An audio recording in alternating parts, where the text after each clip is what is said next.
Bonjour à tous, écoutez Manga News, l'émission numéro 11 de la saison 2. Et en cette fin d'année, vous aurez droit à plein d'annonces et sorties DVD et Blu-ray. Et on va démarrer avec Atanime, qui nous a dévoilé son coffret de l'Attaque des Titans saison 2. Sa sortie est prévue pour le 31 janvier 2018, son prix de vente 49,99. Dans l'édition DVD et Blu-ray sont prévus un mediabook de 64 pages, une illustration spéciale et un guidebook des épisodes et interviews du staff. Happiness de Shuzo Oshimi sortira chez Pika le 17 janvier. La vie en première année de lycée de Makoto Ozaki est une série d'humiliation et de déception. Mais une nuit, une fille mince et pâle va lui sauter dessus pour boire son sang. Elle va alors lui offrir le choix entre mourir ou vivre comme elle. La saison 2 de la série Overlord débutera en janvier 2018 et 13 épisodes sont déjà prévus. En juin dernier, les éditions Kyun sortaient L'île errante de Kenji Tsuruta.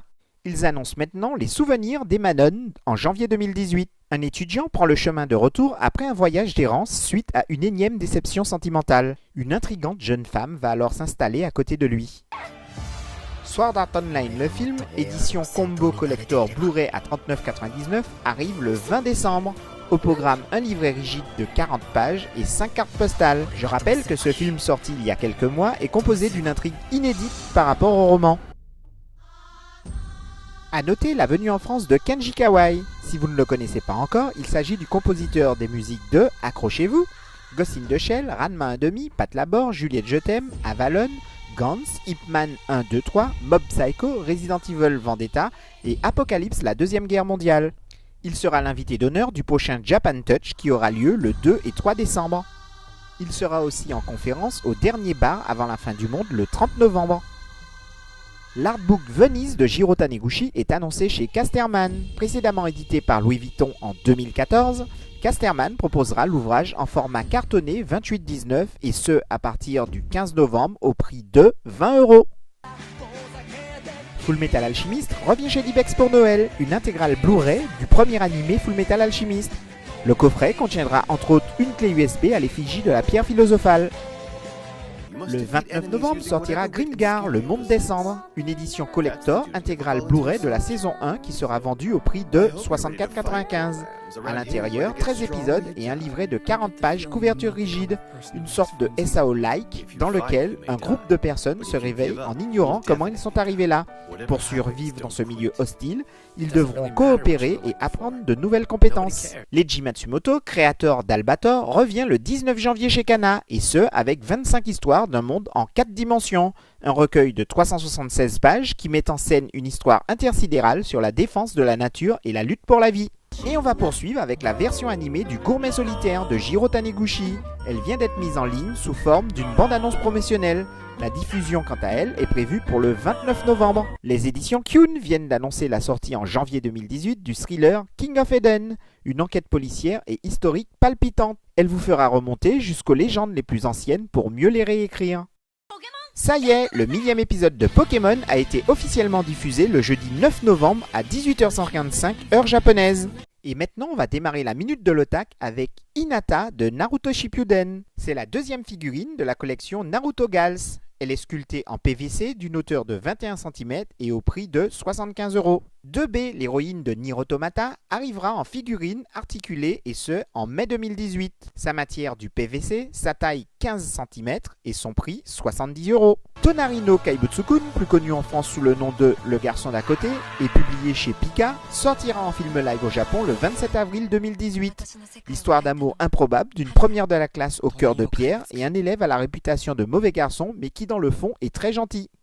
Gantz et ses 21 millions d'exemplaires vendus au Japon revient, mais cette fois sous la forme d'une pièce de théâtre. Après le film d'animation 3D Gantz O de Netflix, cette fois le manga d'Hiroya Oku revient sous le nom de Gantz L. 12 représentations qui auront lieu du 26 janvier 2018 au 4 février. La grande mode en ce moment au Japon, c'est les coussins PC. C'est principalement Bandai qui les produit. Ils servent à vous donner un certain confort lors de l'utilisation de votre ordinateur. Le prix moyen est de 42 € et il en existe pour pas mal de séries comme Pokémon, Digimon, Doraemon, etc. 2 bracelets Coffee & Vanilla sont proposés en ce moment en précommande. La livraison est prévue pour février et le prix 96 € chacun. Un gâteau Code Geass est actuellement en précommande au Japon. Il sera livré début décembre au prix de 21 €. Le Fairy Tail Café va bientôt fermer ses portes et du coup, voici quelques images pour ceux qui n'iront jamais. Fairy Tail, c'est 60 millions d'exemplaires vendus et ça méritait bien 2 Fairy Tail Café, un à Tokyo et un autre à Osaka. Les salles sont décorées, les plats sont thématiques et plein de goodies inédits peuvent être achetés dans la boutique qui est juste à côté. On reste dans la thématique salon de thé, mais cette fois on retourne au café-restaurant Ranma 1/2 avec plein d'images. Si vous avez loupé l'émission précédente, la chaîne Café Dinner et Shogakukan se sont associés pour créer plusieurs Ranma Café. Jusqu'au 16 janvier à Osaka, jusqu'au 25 décembre à Nagoya et à partir de janvier au Parco d'Ikebukuro. À l'occasion des 30 ans de Street Fighter, un grand nombre de produits dérivés ont été mis sur le marché. Par exemple, 5 canettes Red Bull Collector sont disponibles actuellement. Et maintenant, un spécial prêt-à-porter et maroquinerie manga. Et on va démarrer avec la gamme de vêtements My Hero Academia qui est en ce moment disponible dans les magasins au Japon. Une collection de maroquinerie The King of Fighter 14 est aussi actuellement en précommande. 2 ensembles, chaussures plus portefeuille et bracelets. Chaussures et portefeuilles seront livrés en février. Quant aux accessoires, ça sera pour janvier 2018. Natural British Garden sort une collection de vêtements inspirée de The Ancient Magnus Bride. Cette collection sera composée d'un gilet, une jupe, une chemise et un collier. Une carte postale spéciale avec une illustration du vêtement sera offerte à chaque personne qui aura acheté pour 53 € de vêtements. Tokyo Otaku Mode propose un sac L'Attaque des Titans. Il est inspiré de l'équipement de manœuvre tridimensionnel de la série. Disponible en noir ou en kaki, chacun est livré avec un panneau de cuir véritable estampillé. Sa taille 33 cm par 18, sa sortie est prévue pour février, son prix 83 €. Le sac peut être porté de 4 façons différentes et des écouteurs peuvent être enfilés grâce à une poche à zip.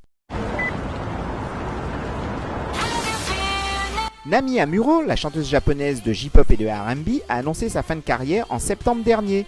Et ça, pendant le jour de son 40e anniversaire où elle donnait un concert pour fêter ses 25 ans de carrière. Dans la foulée, elle s'est associée à NTT Docomo, qui fêtait aussi ses 25 ans. Du coup, ils ont fait une publicité spéciale. Voilà, je vous donne rendez-vous la semaine prochaine.